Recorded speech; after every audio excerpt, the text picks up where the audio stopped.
বন্ধু বান্ধৱীসকল কি খবৰ আপোনালোকৰ CF ব্লগলৈ আপোনালোকক স্বাগতম।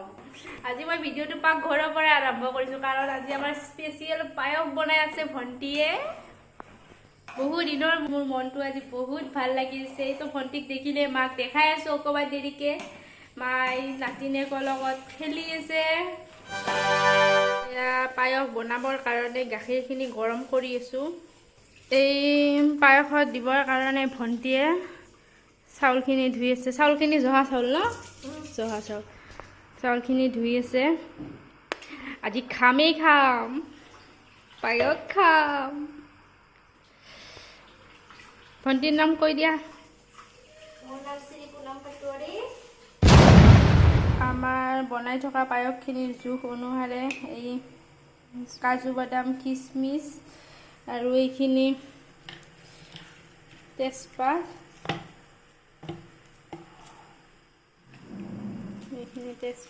এইখিনি ইয়াত দিয়া হ'ল। কাজু কিচমিচ চাউলখিনি দিয়া হ'ল।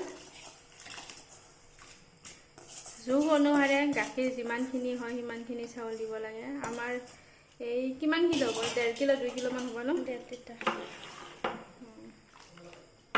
জোখ অনুসাৰে ভণ্টিয়ে বনাই আছে। তামাম টেষ্টি বনাই, কিন্তু আজি বা কি হয় নাজানো। পায়স উতলিবলৈ ধৰিছে, তামাম চেণ্ট ওলাইছে। চেণ্টখিনিতো আপোনালোকে নাপায়, আমিয়ে পাই আছো। কেনেকুৱা হয়, কেনেকুৱা লাগে খাই আপোনালোকক জনাম। সেয়া পায়স হৈ গ'ল। দেখিবলৈ বাৰু কেনেকুৱা হৈছে। ৱাও!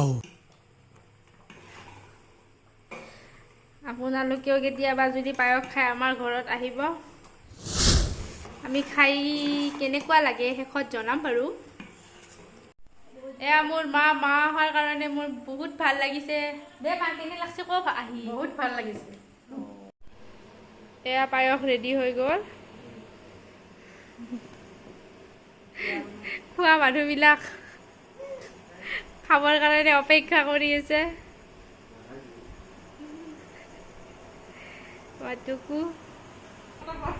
দেউতা কেনে লাগিছে পায়স খাই? মুনু কেনে লাগছে? মা কেনে লাগছে? মা কেনে লাগিছে? আমাৰ কুকু মানুহটি একো ক'ব নোৱাৰে।